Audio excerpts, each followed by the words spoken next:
Hello. It is 10 o'clock at night, and I'm a bit unprepared. I've got to think about not sounding like I'm drunk because I think that I slur my words and I feel self conscious about it. Uh, and I don't want to slur my words. I don't drink. I haven't had a alcoholic beverage for a year and a bit. I've never been drunk in 10 years that I'm aware of. Who's aware that they're drunk? I'm drunk. I'm drunk. I am having, it's 10 o'clock at night, and I am having a coffee, quite a large coffee, which is a terrible idea. But I am in the habit now of sleeping from, when do I sleep from? This is my routine, right? I wake up at 8 o'clock and I look at internet and Twitter and everyone's talking rubbish. So I decide, so I start writing lots of replies to tweets and then deleting them before I send them. I'm thinking, like, who cares about what I think? And then I nap off for another 2 hours, 3 hours. Gets to be about 12 o'clock. I get up and I think, oh, I must tidy my apartment up, my flat. I think, wow, why? Nobody's coming round. And then I think, oh, that beard's coming on. Yeah. So then I might go out for a walk or go to the shop. And then, sorry, it's very rude to make a video and yawn at you. I mean, I think I'm supposed to entertain and engage. If you're wondering why I've got this hat on, by the way, this hat is not just any ordinary hat. This is a wax hat. It's been laced with wax, a concoction that I made of beeswax and something else. Coconut oil.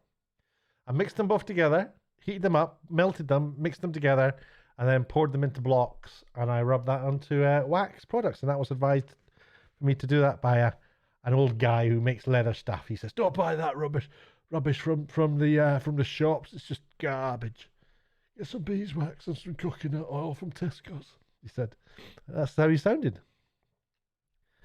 So I'm doing that, and then I might have a nap about 4 o'clock, and that'll nap me through till about 6 o'clock, and then I'll have a coffee and something to eat, and I'll get to now. When I'm really going to sleep. Oh my god! I'll have another coffee. That last line was, "I'll have another coffee," which was, "I'll have another coffee. I'll have another coffee."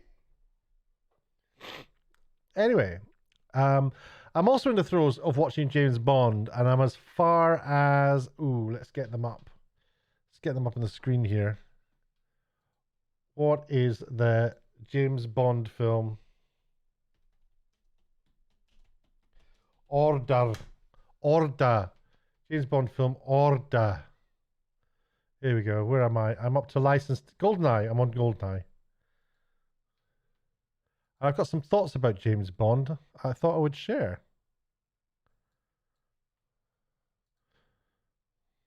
Have you, Craig? Yes, I have. Thanks very much for asking. Yes, I'll tell you all about it if you like.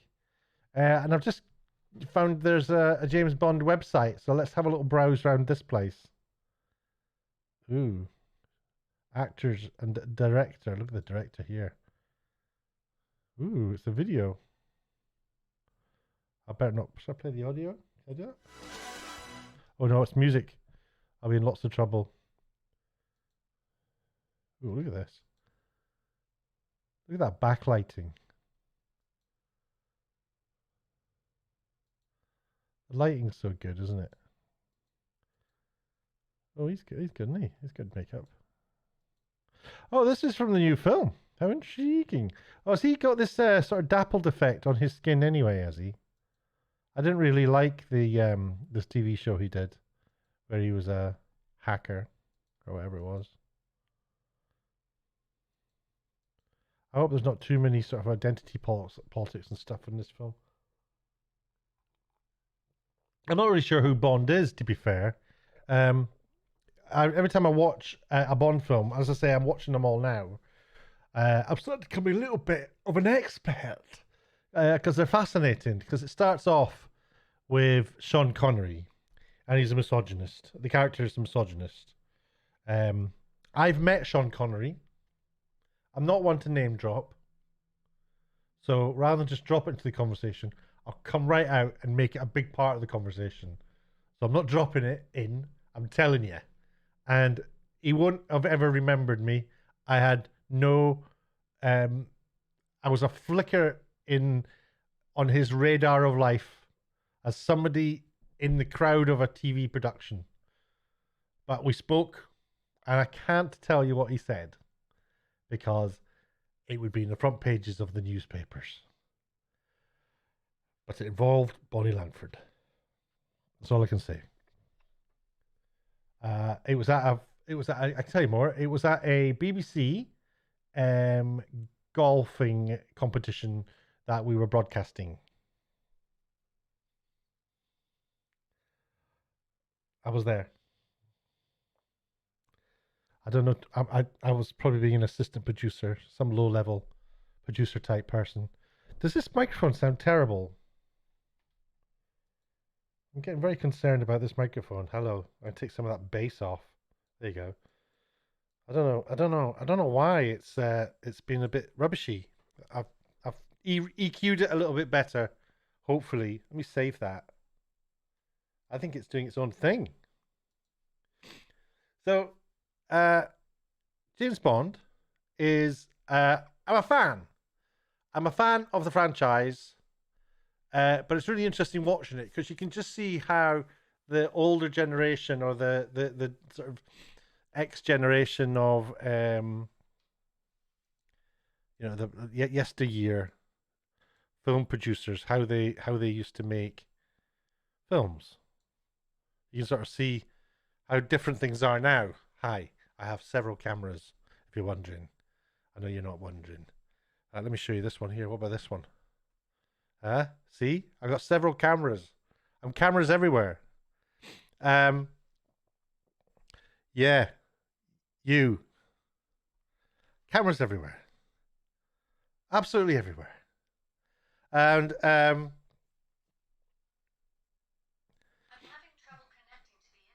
why are you? What? Alexa's telling me she's having trouble connecting to my internet. That's like the most devastating. What? It's the most terrifying message the thing's ever told me. I couldn't imagine life without the internet. Why are you having trouble connecting to the internet, Alexa? Oh, she's not speaking now. She's gone quiet.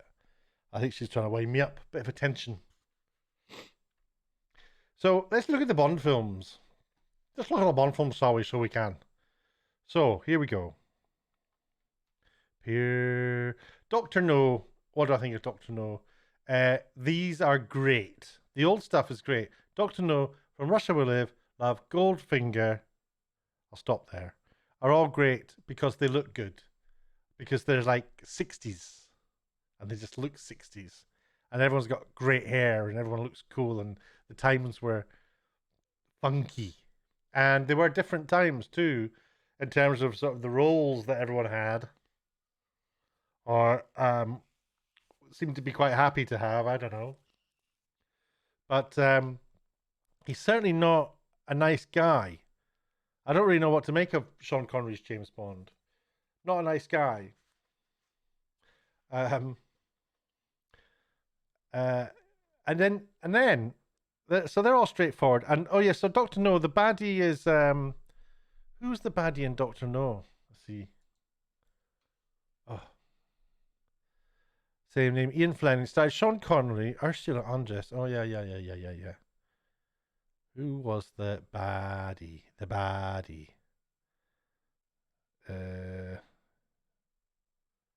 What's the plot? John Strange the station chief is murdered by assassins. Ba-da-da-da.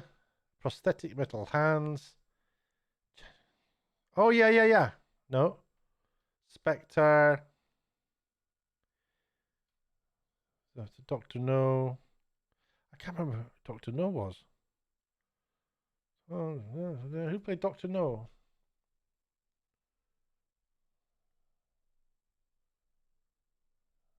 Is he Strange Ways? Just watched it. That's not him. Who's Jack Lord? Oh, Scottish actor.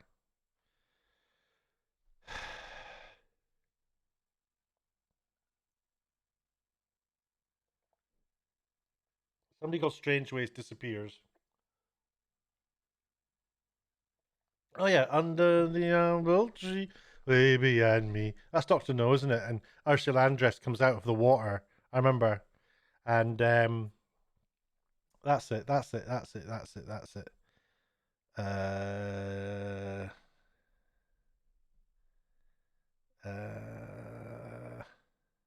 is he kind of like a Chinese? Yeah, yeah, he is, isn't he? He's that sort of like Doctor No, a Chinese German criminal scientist. Yeah, it's weird. You don't really have too much of. I don't. That's why I can't remember him because he doesn't seem to be much of the film. We're introduced to him being part of Spectre,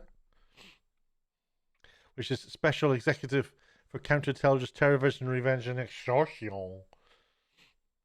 That's Doctor No, and then it goes on to. Oh, good Lord, take me back. From Russia with love, do do do do do. Oops, I'll get. I did a. I sang an Erasure song the other day, and I got. I was castigated. I got copyright struck for singing a Erasure song on my guitar, and the company that owned the rights to that said, "Oh, whoa, whoa, whoa, we want a cut of your 10 viewerships there. We do," and all happened automatically. But it's fair enough. It's a great song. They wrote it. They deserve it. My bad. I didn't know you could even get a copyright strike for humming something. So me just doing From Russia with Love there. I hope I'm allowed to say those words in that order. So this film here, and it was quite good because the films followed on from one another. There's clearly a overall arc happening. In the first film, did he fall in? Oh yeah, the first film also had, or is it this film that had? Let's have a look. No, it's not this film. The women in these films are they so no characters. They're just like treated like objects. You know. In fact, yeah, it's totally a male world, a man's film, a man's a straight man's sort of world, really. And I think that's how it was back in the day. Sorry, my eyes stung my eye. I'm getting in a bad way here. I've foolishly rubbed my eye, and there's been something on my finger, and I rubbed it, and now I'm in a right old mess. Does this happen to anybody else at all? Because it only seems to ever happen to me. Ooh. Um, Desmond Lowe as Q. I don't know any of these names. The World Is Not Enough. That name comes from the Bond shield. But we don't hear that term until the next film, I don't think. So, Russia with Love. I mean, they're all kind of the same. The premise of these films is that Bond gets himself into the eye of the storm or the center of the web or wherever you want to think of it. There'll either be a female character who is being treated badly by the boss, the boss that were the baddie, the main baddie, and she will become like the lover, or she will be somebody from another government, or she will be a hard-bitten daughter of somebody who was murdered, or she will be What else that happens? Just yeah, that's pretty much it. Somebody who's also got a motivation to get to the boss, usually, uh, and he meets women all the time and seems to just drop into bed with them. Um, Apart from one woman who has a resounding effect on him, and I want to talk about that film because it's the film with the most sort of depth to it, and that was for me Her Majesty's Secret Service, which starred um, George Lazenby. It's quite an interesting story. There's George. Look, bless him. What did you do? What did you do, George? He's only in one film because he was not famous. He'd only really done some TV commercials, and they got him in to do this film, and he was quite good. Although it was what year was the film? 69. So it's 69. So it's the time of what they call frills on your shirt, plumage, roughage, and so he's dressed in that. He wears a kilt at one point. But he is playing a character when he wears the kilt. To be fair, and it's all a bit much, but he's really good in it, and it's like the characterization's really good. The main woman in it, the main woman in it. Oh, go back. Is Diana Rigg. Now, I know Diana Rigg, or I did know her before she died, and I can tell you a funny story about Diana Rigg. I was doing a television show, one of these shows that are like a competition show for antiques, and you got like teams, and it was the celebrity version of that, and one of the teams I was with all day was Diana Rigg and the expert, and she was. It was amazing being with her all day because she's a ledge. And it was great to you just have to pinch yourself sometimes. You find yourself, having a break filming. I'm directing and producing, but I'm operating the camera too. So you do the whole lot in these shows. And Diana Rigg is with us, and she's currently at the time I was filming her, working on Game of Thrones. We sat down at lunchtime, and you start pinching yourself because you've been with her all day, and when you work with people, they don't necessarily get who you are or what you're doing, and you likewise don't get who they are or what they're doing. And sometimes you can grate on each other's nerves, but it never hangs around. You always sit down and you get on fine, and I like it actually. I like that people are raw with you like that, and she was. If she thought you were messing about or she didn't understand what you're doing, she was bold and would say something, and she did. And it's quite a funny story. I'll tell you about it in a minute. But I want to tell you the first story, the Game of Thrones story, because I was sat with her and I was asking her about working on Game of Thrones. And now I suspected that because she's she was in her 80s or late 70s when I filmed her. And I asked her if she knew. She was also in the show Detectorists, of course. I asked her if she was aware because she came in quite late to Game of Thrones, didn't she? Like season 6 or something like that. I don't know. So I was wondering, did she actually bother to sit down? Because when you're older in life, you don't have time to sit and watch TV shows for 6 years worth of TV shows. So I asked her, what do you do? Do you get an appraisal of what all the characters you're working with have done? And so you have a full understanding of their histories? She says, no, we don't do any of that.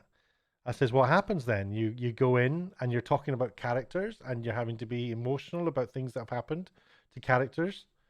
How do you react to them? And she said, I'm going to have to bleep this out. She says, I come in the morning, I read my script, and I off. That was it. I said, so sometimes you're reading words about a character and you're all emotional about that character, but you have absolutely no idea why or who they are. She said, she ain't got a clue. Don't care. I come in, I'd read my words, and I go home.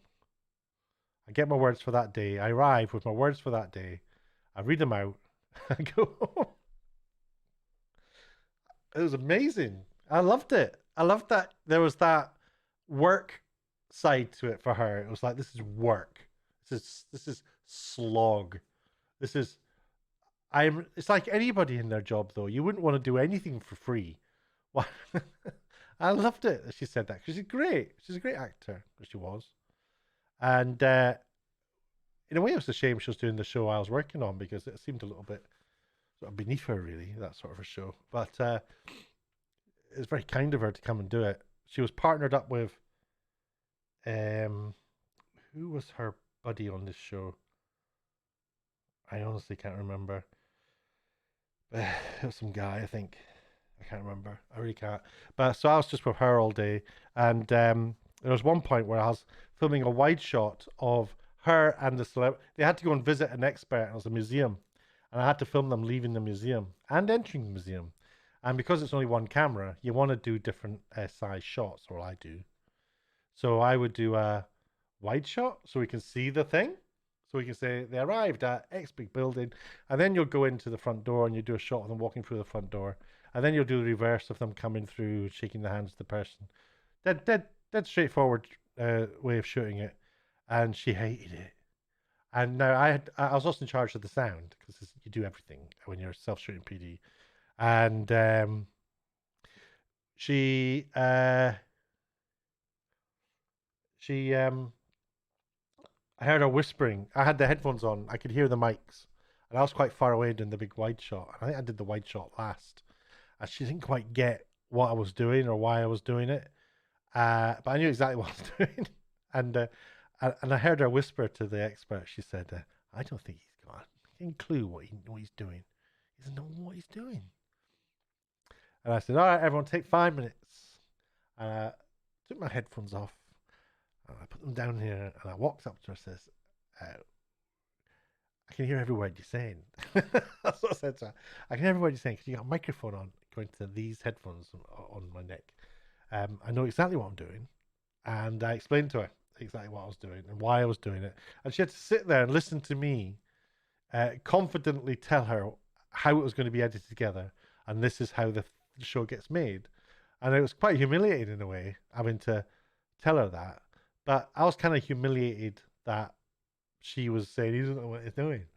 Um, and it was kind of like a nice little bit of respect after that. I mean, it was a hard day for her because it was a lot of walking about, and but it's like I was saying before, when you get a bit of raw with one another, and you stand up for each other, and she stood up for herself to say I'm fed up, and I stood up for her to say I'm sorry you're fed up, but this is how it's got to be.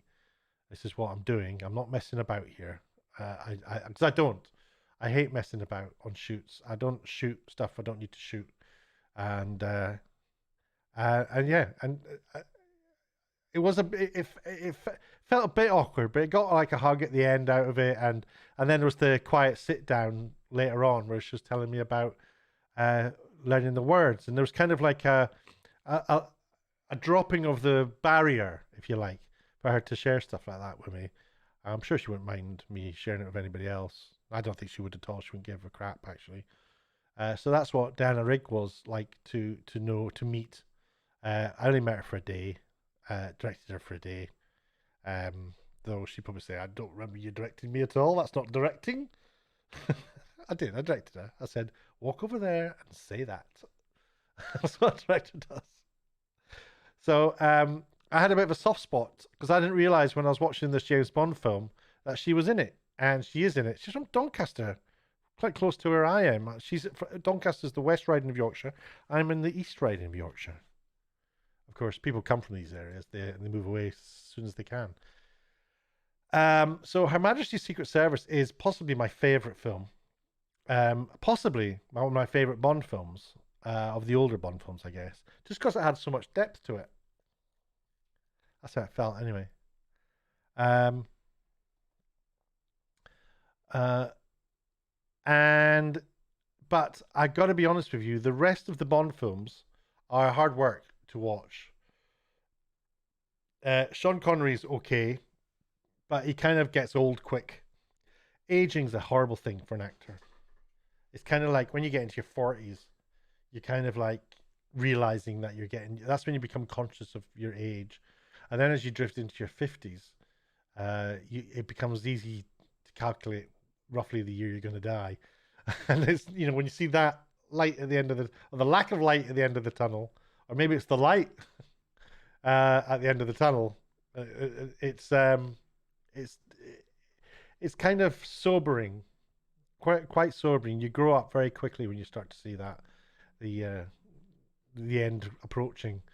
And I think there was a contractual thing where Sean said he didn't want. So Sean Connery said he didn't want to do after he did Doctor No, Russia with Love, Goldfinger, Thunderball, You Only Live Twice, On Her Majesty's, and then after You Only Live Twice, he said I don't want to do anymore. So then he got George Lazenby. George Lazenby was quite interesting because he was a little bit pleased with himself, and I think he said he didn't want to do anymore or something. He got a bit huffy puffy. Probably the biggest mistake he ever made. And I bet he's kicking himself about that because he only did one, and then Sean Connery came back like hello again, which is kind of weird because Bond being like in his 40s is kind of very odd. And then I don't know what the thinking was. Well, let's keep with the aging thing because they went to Roger Moore next, and by the time Roger Moore had made his third film, I think he was about 54. That's quite old, and I hate to be ageist, but when you watch the Roger Moore films, it looks like he is too old to deal with little ninjas and things like that that are jumping out of walls and out of trees and stuff. And karate chopping him, and he beats them somehow. It seems unplausible just watching to see that sort of physicality come from like the 54-year-old Roger Moore. And Roger Moore did a 3-film deal where he signed up to do 3 films, but he also always had the choice of whether he was going to do the next one or not. When For Your Eyes Only approached, that was going to be film number 4, he came back and did 3 more. And the Octopus is terrible. A View to a Kill's terrible. Am I just being too brutal? But the 80s films, we started getting wide collars and flares, and it's not pretty. And I'm kind of convinced it's in the writing. They tried to drop the gadgets in one of the films. I can't remember what that was. Well, let's do less gadgets. What a terrible idea. And then they started going bigger on the gadgets. And just sometimes it just got really silly and you didn't really quite get it. Why does Moneypenny like him so much? He's awful. He is a horrible misogynist, and he's a chauvinist, and he's very little concern for other people. Oh, he falls in love with Diana Rigg, by the way. That's his big love interest, and she dies. Spoilers. She dies in the film, and he doesn't quite get over her. And I think the next film starts with him at her grave. In fact, yeah, because George Lazenby is the one who has to deal with the characterization of that. There's a part in the on Her Majesty's Secret Service which is just them walking and getting to know each other and falling in love, and it's really nice. It's really nice, and it's kind of like unexpected, and it's just very 60s. It's very sort of almost the conversation film. It's just nice texture. And then Diamonds Are Forever, I think, starts with Sean Connery at her graveside. So they're carrying on, and they do carry on the thing that he's only ever loved once. That's got to be a Bond film title, isn't it? You only love once. And then Roger Moore does a bunch of films. And then Timothy Dalton does a couple. He does Living Daylights and License to Kill. They're awful. He's not too bad. It's promising when you see him in Living Daylights at the start, apart from the awful theme song. Oh, Living Daylights. It's not good. Octopus is dire. And these are all not actually stories written by Ian Fleming, by the way. It's just his character. Bond is his character. There's references to books, and they take bits out of books all over the place. But essentially the stories are all exactly the same. It's always some bad guy trying to do something. And Bond has to stop him, and there's a woman. and it always ends up with him floating around in the ocean with the woman or something similar. It started getting pretty silly. Moonraker, For Your Eyes Only was better actually. Moonraker was just getting too silly with people floating around in space. As I say, Timothy Dalton happened. License to Kill. I'm now on Goldeneye. Goldeneye's better. Pierce Brosnan's getting better as a.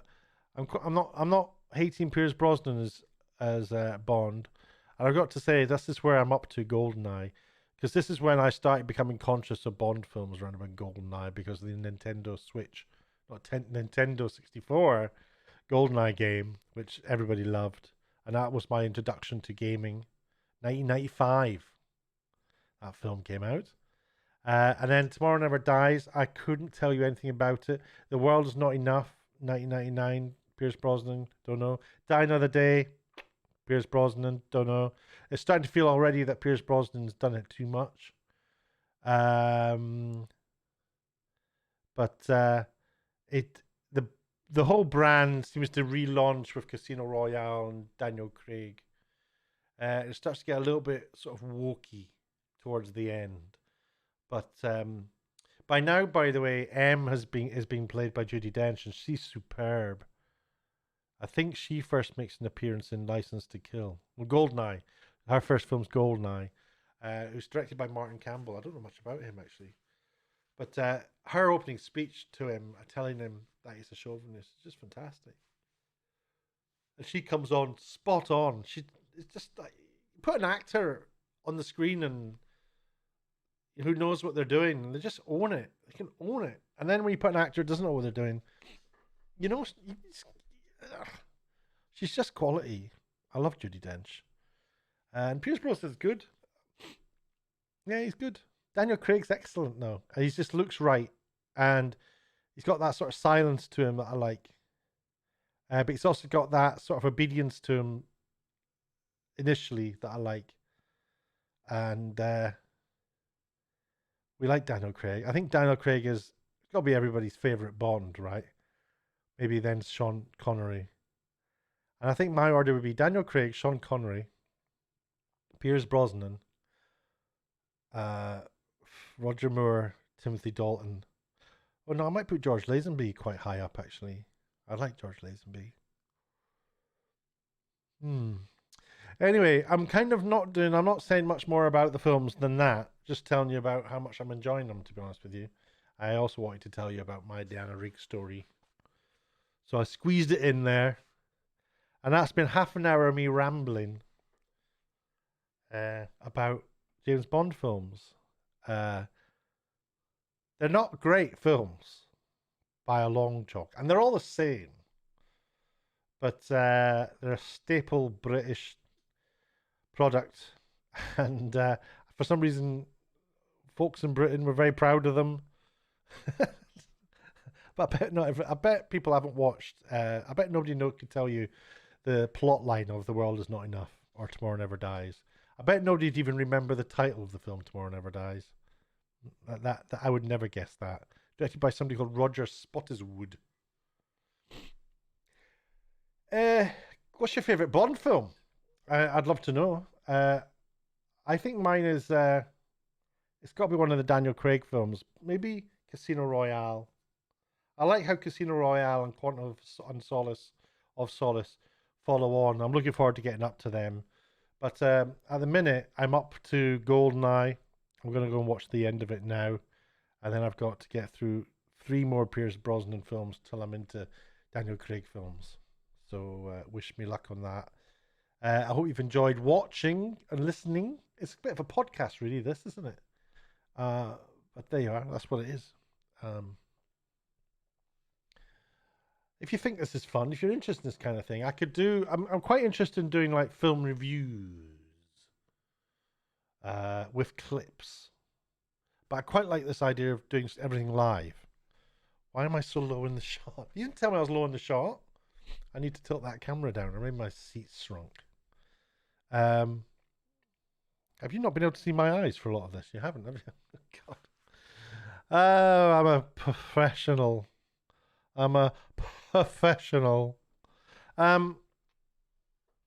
Yeah, let me know what you think about James Bond films. Are they? Do you like them? I've been watching a lot of TV, lots of films over these lockdowns, and I've watched lots of. I think another film series that I really like is the Bourne films. I've watched those back to back so many times. I do like them. They're all the same. They follow a formula. A lot of films are just formulas, but it's the characterization and what happens. By the way, just to flag, uh, not the one I'm watching. License to Kill, I think, has the most imaginative escape sequences. My favorite being he's a diver deep underwater and he fires a harpoon at a airplane that's on top of the water about to take off. It's like floating on the water. It's got one of these like ski things, and he fires a harpoon because he's lost his bottle. He can't breathe. So he fires a harpoon at it and it drags him out, and it takes off with him on the back. And then he, he jumps in, takes over the plane, and flies off. It's amazing. Genius. Um, I don't know what you think of Bond films. Can you think of any good series? I've also just watched most of the Alien series, but I just got so bored. Another bunch of people coming out of cryo state who are all totally dysfunctional, but for some reason being picked as the best people for the job. And you just think, it's just going to be, they're going to bitch at each other for a bit and then they're just going to get eaten. I've seen it all before. So any good series that you can recommend that I watch, I'm well up for it. Right, I'm off to bed. It's been lovely chatting. I hope you've enjoyed this. It's just something to have on in the background, isn't it, when you're doing your thing? I don't know if I should do a series of these. You let me know what you think. Do you enjoy this kind of thing? Me rabbiting on in the background while you're making your toast. Let me know. I'll do more. But for now, I gotta go, and I'll speak to you later. Hope you're well. Take care, and get lost.